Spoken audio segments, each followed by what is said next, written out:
Bienvenidos compañeros del curso de Filosofía del Lenguaje de la Escuela Nacional de Antropología e Historia. En esta ocasión voy a hablar acerca de la teoría del lenguaje de la Escuela Estoica de Filosofía. Bueno, en primer lugar, debo subrayar que la Escuela Estoica de Filosofía fue fundada por Zenón y fue una de las 5 escuelas filosóficas que se desarrollaron en el periodo post-alejandrino, es decir, después de la muerte de Alejandro Magno y después de la muerte de Aristóteles, las cuales ocurrieron precisamente el mismo año. Ahora bien, Zenón consideraba que la filosofía se dividía en 3 disciplinas generales: la filosofía natural, la filosofía moral y la lógica. En anteriores cápsulas había señalado que la lógica fue fundada por Aristóteles como la disciplina encargada del estudio del logos, y también hice hincapié en que logos en griego significa palabra, razón y pensamiento, de tal manera que la lógica es el estudio tanto de la palabra como del razonamiento. De acuerdo con esto, Zenón considera que la lógica se divide en retórica y en dialéctica. La retórica se encarga del estudio del buen hablar, mientras que la dialéctica se encarga del estudio del razonar.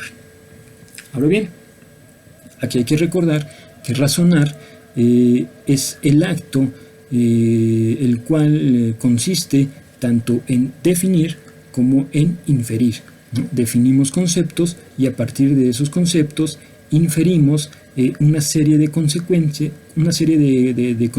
o una serie de enunciados que se infieren directamente de ellos, ¿no? Bueno, también aquí hay que subrayar lo siguiente, que los estoicos fueron los primeros en utilizar la palabra signo para referirse a las palabras, y es que anteriormente la palabra signo solamente hacía referencia a los síntomas de enfermedades, ¿no? Por ejemplo, la pigmentación amarilla en la piel de un individuo como signo-síntoma de un mal hepático, la fiebre como signo-síntoma de una infección, o el dolor de estómago como signo-síntoma de una enfermedad estomacal o del hambre, ¿no? Bueno, los estoicos, como les estaba comentando, fueron los primeros en utilizar a manera de analogía la palabra signo para referirse a las palabras, y es que las palabras son, vamos a decir que son una clase de entidades que hacen referencia, o que su cualidad que las define es el de hacer referencia a entidades que no necesariamente son ellas mismas, ¿no? Ahora bien, estas entidades a las que hacen referencia las palabras pueden ser tanto entidades materiales del mundo de los objetos como a entidades mentales. Por ejemplo, con la palabra árbol yo puedo hacer referencia a un objeto material o puedo hacer referencia a la idea de árbol que yo tengo en mi mente, ¿no? De tal manera que si yo escucho árbol, la palabra árbol, yo podría mirar en dirección a donde haya un árbol e incluso señalarlo y decir, eso es un árbol, o puedo simplemente evocar en mi mente la imagen de un árbol o el concepto de árbol, ¿no? Entonces, los estoicos fueron los primeros en utilizar la palabra signo para referirse a las palabras. Ahora bien, en tanto que una palabra hace referencia a una entidad mental, ¿no? Se pregunta Zenón acerca del origen de esas entidades mentales, ¿no? De las entidades mentales a las cuales hace referencia la palabra. Y entonces aquí Zenón hace uso de la teoría de la sensación de Aristóteles, ¿no? Y entonces señala que estas imágenes mentales que nosotros tenemos de los objetos son impresiones que los objetos materiales produjeron en nuestra mente, ¿no? Es decir, en nuestra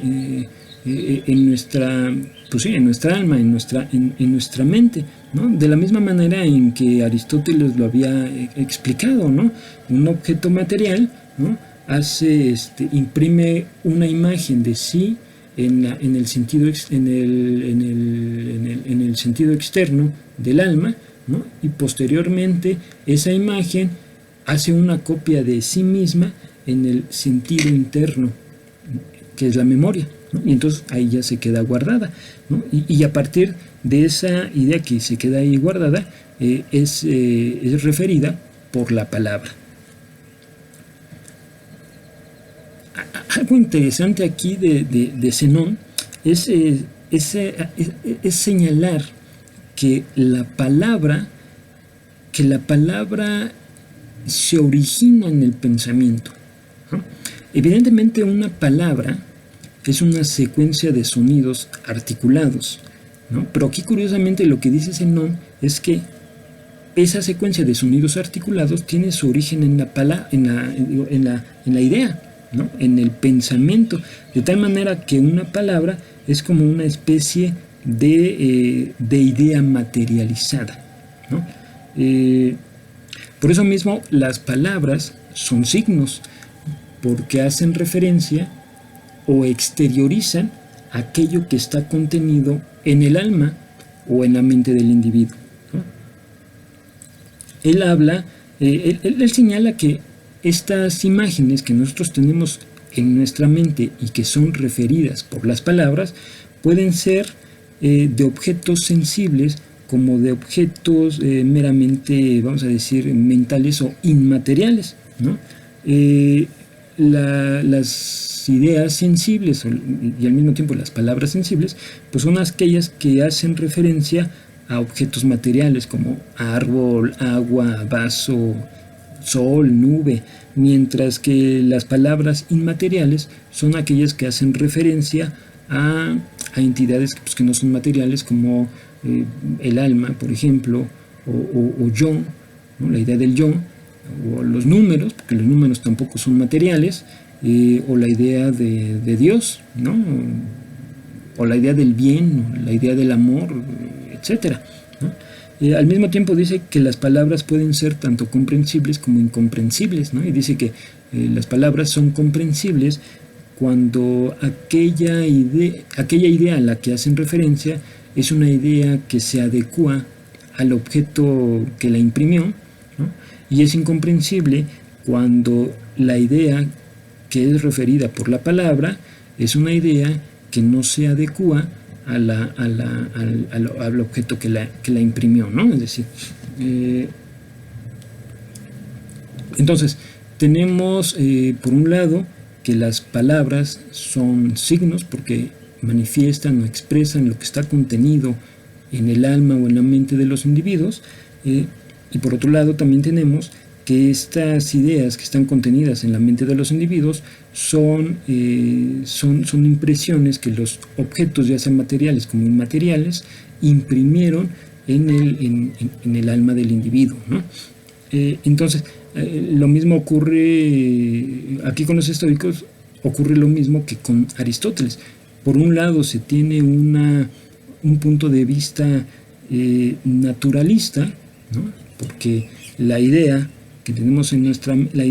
de los objetos que tenemos en nuestra mente son impresiones de los objetos que imprimieron su imagen en nuestra mente, ¿no? Entonces hay una relación natural entre el objeto y la idea de ese objeto, pero por otro lado también tenemos un punto de vista convencionalista, porque a final de cuentas la palabra con la cual se expresa las ideas que tenemos en nuestra mente mantienen una relación arbitraria con la palabra, ¿no? Es decir, entre la palabra y la idea hay una relación arbitraria, mientras que entre la idea y el objeto hay una relación natural.